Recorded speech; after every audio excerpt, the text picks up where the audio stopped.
This book, 1984 by George Orwell, is one of the scariest books I've ever read. Truly, I would categorize it as horror, um, community, societal horror. Um, it's right up there with Prophet Song, which is another horrific book, um, which just won the Booker Prize. This one, I can't get over it. It's so incredibly scary. For example, Big Brother is always watching you. No one can have any privacy. It's the destruction of the family. Um, you're not allowed to have any joy that the party doesn't provide to you. You have to swallow whatever they tell you and agree, even when you know it's wrong.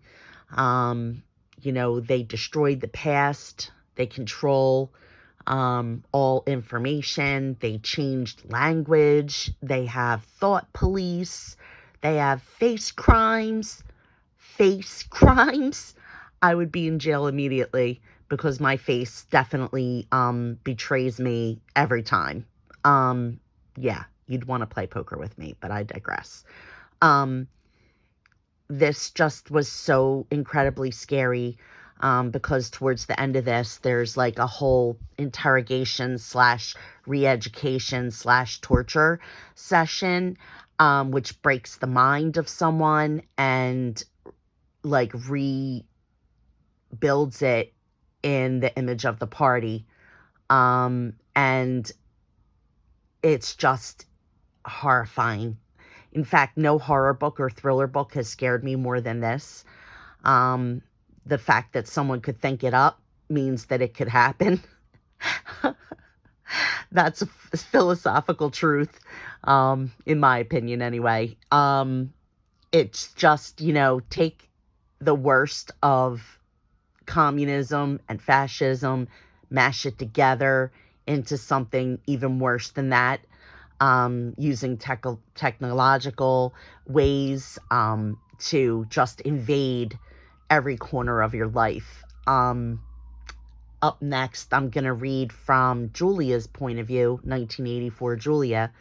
And that book will be really interesting. Here it is, because Julia is an interesting character in 1984, but you don't get a lot of like knowledge about what her inner thoughts are because I think the story of 1984 is told from Winston's point of view, and Winston definitely does not think much of Julia's inner rebellious nature. He calls her a rebel from the waist down, which she definitely was, but I do believe there's more to her story than he'll ever know.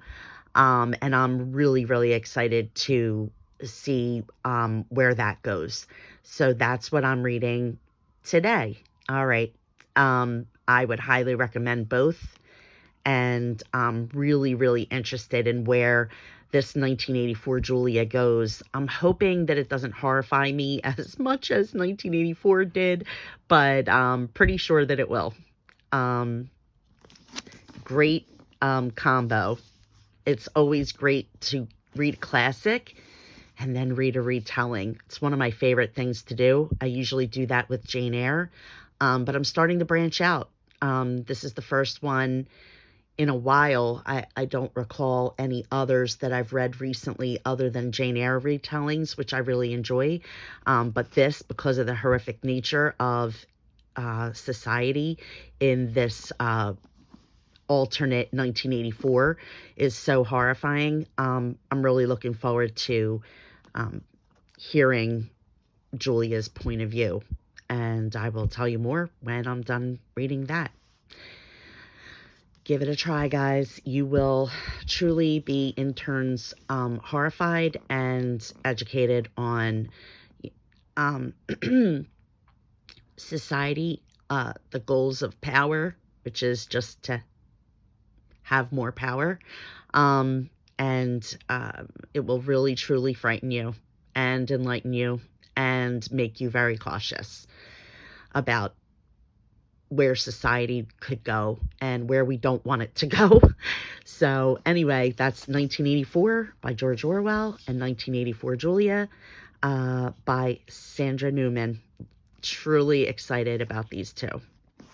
And Happy New Year, everyone.